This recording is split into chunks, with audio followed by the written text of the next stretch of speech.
سلام ستون، چطورید؟ خوبید؟ خوش اومد نکنید. این پروژکت ایکسه که حدود 2 3 ماه پیش اومد، ولی خب من وقت نکردم بهتون معرفیش کنم. اینجوریه که میای یه حساب میسازی، آنلاین میتونی برنامه‌نویسی کنی. خیلی خیلی ساده دیگه، سیستم قوی نمیخواد. یه سیستم ضعیف 100 سال پیشی که فقط یه مرورگر و اینترنت رو داشته باشه تموم. میتونی باشه برنامه‌نویسی کنی، مثلا برنامه‌نویسی موبایل کنی که هم باید شبیه ساز درام باشه، هم باید مثلا اگه پروژه بزرگی باشه مثلا 32 گیگ رم میخواد. اگه پروژه مثلا کوچیک‌تری باشه 16 گیگ. اگه بخوای شبیه سازو کنار اندروید سی داشته باشی 100% باید 16 گیگ رم رو داشته باشی. حالا اگه رو گوشی اجرا کنی حالا 8 گیگ هم اوکی.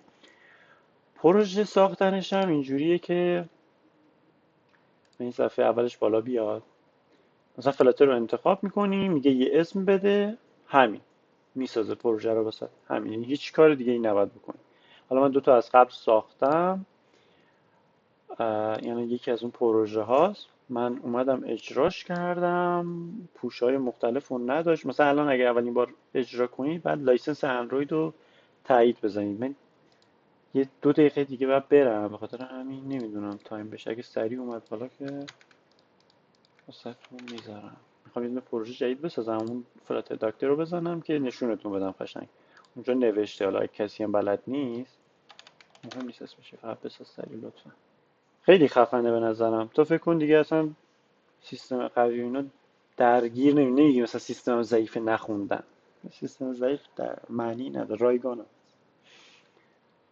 سریع بیاد بالا. من اینجا ترمینال رو میگم وی اس کد دقیقا، اصلا خیلی ساده، خیلی آشنا. حالا اینجا خودش فکر کنم هیچ کاری نداره. فلاتر داکتر رو که بزنید خب اومد شروع کرد. من میام این بالایه فلاتر داکتر رو که زدم. نکنید اگرم اینو باز کردیم این یکی رو آورد بالا پیش‌فرض، این به اضافه رو بزنید یه دونه ترمینال جدید بسازید، مهم نیست.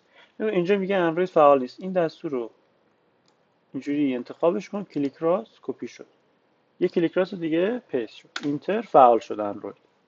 البته اینا رو باید تایید کنید تا آخر. خب همین حالا من این یکی پروژه یه بار رفرش کنی خودش این شبیه سازا رو هم میاره بالا. کار خاصی هم نداره، خیلی ساده. این الان مثلا اندروید. حالا دوباره رفرشش کن. داره اذیت میکنه دیگه، میدونه عجله دارم.